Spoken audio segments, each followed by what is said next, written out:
ஆண்டவராகிய இயேசு கிறிஸ்துவின் நாமத்தினாலே உங்களுக்கு என்னுடைய அன்பான வணக்கத்தையும் வாழ்த்துக்களையும் தெரிவித்துக் கொள்கிறேன்.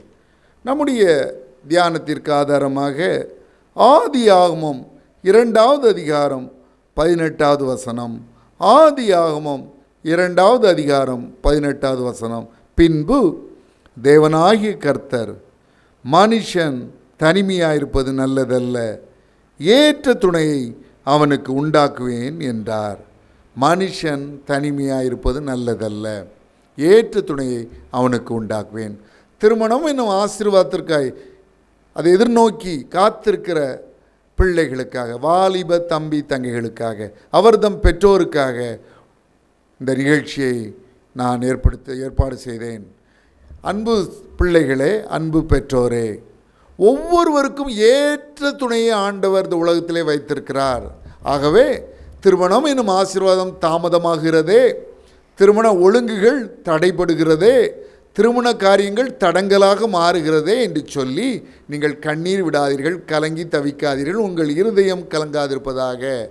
மனுஷன் தனிமையாக இருப்பது நல்லதல்ல, ஏற்ற துணையை அவனுக்கு உண்டாக்குவேன் என்று ஆண்டவர் சொல்லுகிறார். பல வருடங்களுக்கு முன்பதாக ஒரு நிகழ்ச்சியிலே ஒரு தாயாரை சந்தித்தேன்.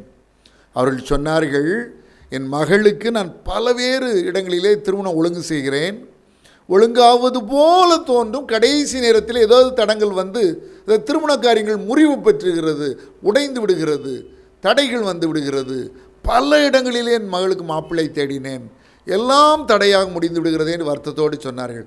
நான் ஜெபித்து கொண்டே இருந்தபொழுது தேவாவியானவர் ஒரு வார்த்தை எனக்கு கொடுத்தார். நான் அவரிடத்திலே சொன்னேன், சீக்கிரத்திலே ஆண்டவர் உங்கள் மகளுக்கு ஏற்ற துணையை கொடுப்பார், உங்கள் கரங்களினால் நீங்கள் கல்யாண கார்டு எனக்கு கொடுப்பதை நான் காண்கிறேன் என்று சொன்னேன்.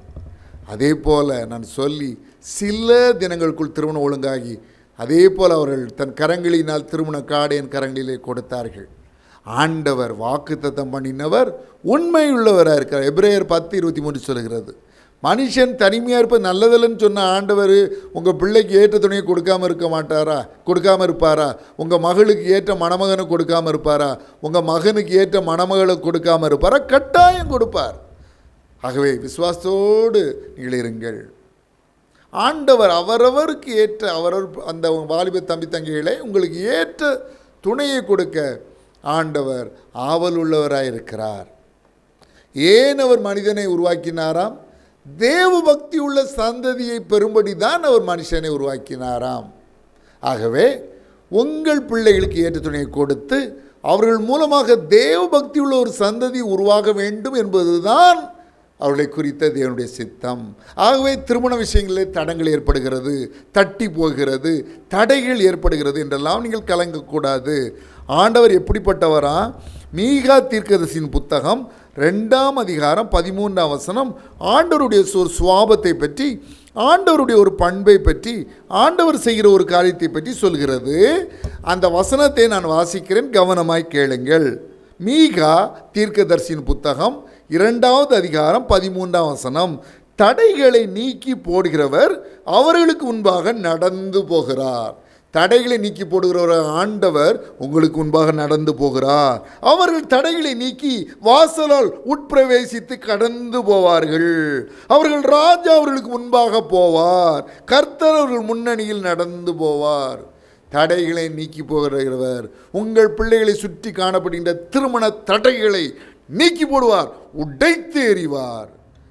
திருமணம் என்ற ஆசீர்வாதத்தை உங்கள் பிள்ளைகளுக்கு கொடுப்பார், அவர்கள் குடும்ப வாழ்வை ஆசீர்வதிப்பார். திருமணத்திற்கான பண தேவைகளை அவர் பொறுப்பெடுத்துக் கொள்வார். கானாவூர் திருமண விழாவில் ஆண்டவர் வந்தார். அந்த திருமண விழாவிலே திராட்சரசம் குறைவுபட்ட போது அவர் ருசியற்ற தண்ணீரை ருசியுள்ள திராட்சரசமாய் மாற்றி ஒரு பெரிய ஆசீர்வாதத்தை கொடுத்தார் அல்லவா? உங்கள் வீட்டிலும் திருமண ஒலி கேட்கும், திருமண வாத்தியங்கள் முழங்கும். காரணம், திருமணம் என்ற ஆசீர்வாதத்தை உங்கள் பிள்ளைகளுக்கு கொடுக்க அவர் சித்தமுள்ளவராக இருக்கிறார். நாம் ஜெபிக்கலாமா? உங்கள் பிள்ளைகளுக்கும் திருமணம் என்ன ஆசீர்வாதம் என்று கொடுக்க முடியாது. நான் ஜெபிக்க இருக்கிறேன், என்னோடு சேர்ந்து ஜெபிங்கள். நீ விசுவாசித்தால் தேவனுடைய மகிமையை காண்பார். அன்புள்ள பரம தகப்பனே, அநேக வாலிப தம்பி தங்கையுடைய வாழ்க்கையில் திருமணம் என ஆசீர்வாதம் ஏற்படுவதற்கு எத்தனை தடைகள் அப்பா! எத்தனை தடங்கல்களப்பா, எத்தனை பொல்லாத மனிதர்கள் சிலருடைய திருமண காரியத்தை இடைஞ்சல் பண்ணி அவதூறு பரப்பி அந்த திருமணம் நடக்க விடாமல் இடைஞ்சல் செய்து கொண்டிருக்கிறார்கள்.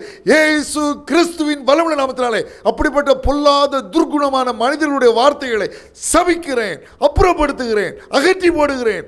நன்றி இயேசு சுவாமி, நன்றி இயேசு சுவாமி, நன்றி இயேசு சுவாமி. திருமணம் ஆசீர்வாதத்திற்காக காத்திருக்கிற பிள்ளைகளுக்கு அந்த ஆசீர்வாதத்தை கொடுத்துடலாம். மனுஷன் தனிமையாக இருப்பது நல்லதல்ல, ஏற்ற துணையை அவனுக்கு உண்டாக்குவேன் என்று சொன்னீரே. உடைய பிள்ளைகளுக்கு திருமணம் ஆசீர்வாதத்தை கொடுத்துடலாம். அவள் குடும்ப வாழ்வே ஆசீர்வதியும். திருமணத்தை சீரும் சிறப்பாக நடத்த கிருபை செய்தலும், திருமணத்திற்கான பண தேவைகளை சந்தித்தருளும் இயேசு சுவாமி. ஒரு பொறுப்புள்ள தகப்பன் ஸ்தானத்தில் இருந்து அன்பு பிள்ளைகளுடைய திருமணத்தை நடத்தி கொடுத்தருளும். நீர் அப்படி செய்கிற கிருபைகளுக்காய் நன்றி, கிருபைகளுக்காய் நன்றி, கிருபைகளுக்காய் நன்றி. இயேசு கிறிஸ்துவின் நாமத்தினாலே வேண்டிக் கொள்கிறோம் பிதாவே, ஆமென்.